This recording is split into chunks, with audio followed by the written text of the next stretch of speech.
Well, we're totally concerned. Matter of fact, some of our board members joke that maybe we should rename ourselves the Union of Panicked Scientists, because there's an anxiety growing in the scientific community about the disconnect between the reality of the physical science system and the impacts we're already starting to see, and the response by policymakers and the lack of urgency that we see in these halls and in capitals around the world.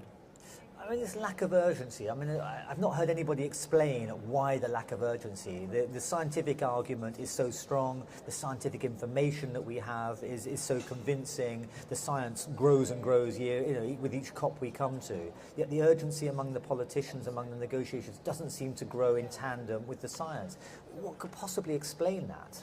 Well, I think part of it is there's confusion among the public. Certainly in my country, the United States, there's not a general awareness that the climate scientists of the world are virtually unanimous in saying this is a real problem. There's starting to be an awareness now in the wake of the droughts and the wildfires, Superstorm Sandy, that something is going on here and that extreme weather is becoming more and more prevalent. And people are starting to connect the dots, as we say, and realize that there really is something happening with the climate system. But it's a very complicated bit of science to explain to people. Still a lot of uncertainties about some of the elements of it, even though it's getting easier and easier to attribute particular events to climate change. And there's still sort of this, at least in our country, a feeling that this is something that's going to happen a little bit farther down the road, maybe to people in Bangladesh first, which is why I think Sandy was such a wake-up call, because hitting the media and the financial capital of the United States and possibly the world, it had a different effect than Hurricane Katrina hitting New Orleans 5 years ago, even though Katrina was a hurricane, Category 3 hurricane, and Superstorm Sandy was only Category 1, and only about a little over 100 people died from Sandy and over 1,000 died from Katrina. Still, the emotional impact of the way it hit made a big difference. So the other factor I'd mention, there has been, at least in the U.S., a concerted campaign by the denialist right-wing groups and many in the fossil fuel industry to deliberately confuse people about the facts and about the science. And I think that combined with the 8 years of the George Bush administration, where there was less of a focus on this, and even an internal argument about whether or not this is a human-induced problem, that has caused a slowdown in American public opinion yet. But we see in the last year coming back up, more public awareness, more public urgency. Our job now at UCS and the other NGOs in the U.S. is to translate that into more direct political pressure on the system. Just one anecdote I'll tell you, the League of Conservation Voters, which is the political action committee for environmental groups in the United States, decided to take on 5 Republican members of Congress, sitting Republican members of Congress that had taken wildly anti-science, anti-reality positions on climate change. They went after them, they named them the Flat Earth 5. They pumped money into the districts to run advertising on TV and radio. They went door to door with literature, and 4 of those 5 members of Congress went down to defeat in November, and the 5th one only won by a few hundred votes. So for the first time, the Republicans may start to need to worry about general elections and not just looking over their right shoulder at being challenged by the Tea Party or the right-wing conservatives if they dare to admit that climate change is real and a problem. So the work of NGOs in that sense we're obviously working in the United States. I mean, do the NGOs around the world have that responsibility to get that message across, to get more people involved? And I guess the journalists as well, to try and tell the story in a more coherent way to the reading and listening and viewing public?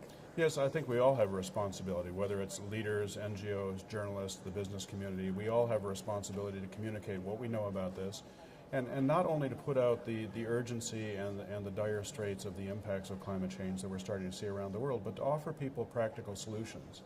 Because all the research, all the psychological literature shows if you talk only about urgency and fear and doom and gloom, and you don't offer people solutions and hope and a way out, they tend to resist and deny the information because they don't want to accept it without knowing how they can resolve the tension that information creates. So we have a responsibility to offer solutions, offer practical steps, offer a way forward, and that's certainly what we focus on at UCS. Right. And the solutions are there in general, the scientific solutions? Oh, totally. I mean, if you look at the recent United Nations Environment Program report, the Bridging the Gap report that was released the week before this conference opened, they had a bit of bad news, which is they say we're falling farther and farther behind where we need to be by 2020 to close the gap between the pledges of action that are on the table and what's needed to keep global temperature increases below 2 degrees.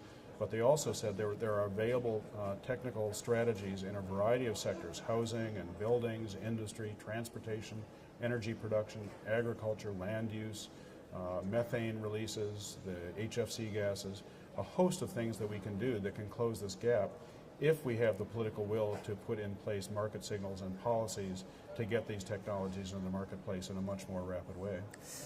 I think it's fair to say you've been to a few of these COP meetings in the past 20 years.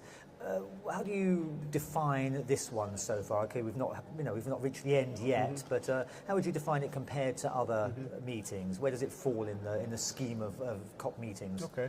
Yeah, the one I missed was 2001 in Marrakesh. I've been to all the others since 1990 in the run-up to Rio. This is not a big bang COP. This is not a dramatic COP in the sense of producing a landmark agreement. I think people acknowledge that. Those were the COPs in Rio, in Kyoto, in Bali, in Marrakesh itself in 2001 when the rest of the world rallied to save the Kyoto Protocol after George Bush had declared it famously dead. This is not that kind of COP. This is more a transitional COP. We're wrapping up the negotiations that started in Bali on both the Kyoto and the convention tracks, and we're hopefully launching a new round of negotiations over the next 3 years that'll do two things. First, negotiate a much more comprehensive and ambitious post-2020 framework that includes not only the Kyoto countries, but countries like the United States, China, India, and Brazil that didn't have commitments under Kyoto. And also, very importantly, we'll be having a pre-2020 ambition track.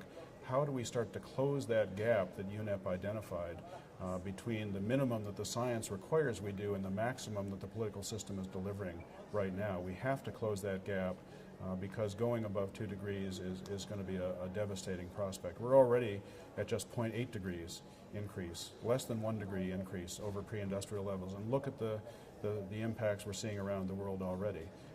2 degrees is by no means safe. It's still dangerous. But going well beyond 2 degrees to 3, 4, 5 degrees is potentially catastrophic. There was a scientist, Kevin Bowes, who wrote an article for the British Journal of Philosophical Transactions last year, and he had this statement in there that a 4-degree world would be incompatible with an organized global community. I mean, just let that sink in for a minute. Incompatible with a global organized community.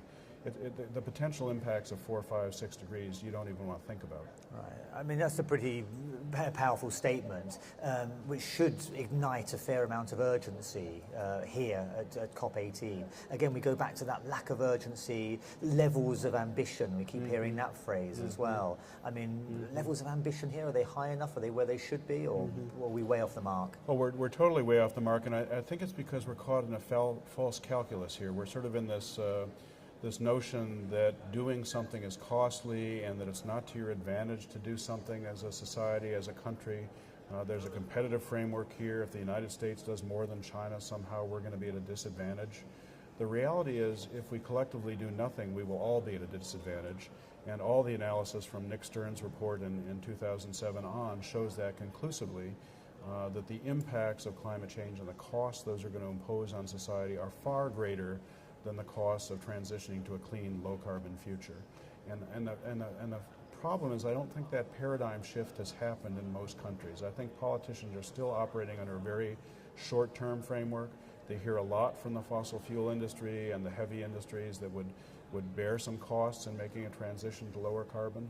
They don't, by definition, hear from people that don't understand what the costs of the impacts that are already being imposed on them are, because there's no charge when you go to the grocery and buy a bag of food that says climate change increased the price of that basket of food by 5 or 10%. There's no line on your property insurance bill that says it's much higher because insurers are having to build in the risk of horrific storm damage.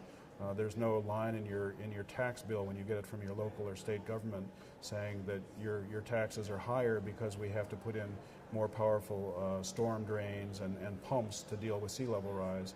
The reality is the costs of climate change are hidden. They're diffuse. They're spread over a whole range of sectors and areas of your life. And meanwhile, the costs of transitioning to low carbon can be very focused. If you're a coal industry lobbyist, for example, you can talk about what the effect is going to be of shutting down some coal plants and some of the miners that will be thrown out of work. And they are very organized and very powerful, and they know what those impacts are. The people that are suffering impacts and losing jobs because of the impacts of climate change don't know that they're losing their jobs because of climate change. So there's an imbalance in sort of the power structure there in terms of who's mobilized and organized to fight for action and who is bringing up the rear and fighting against action.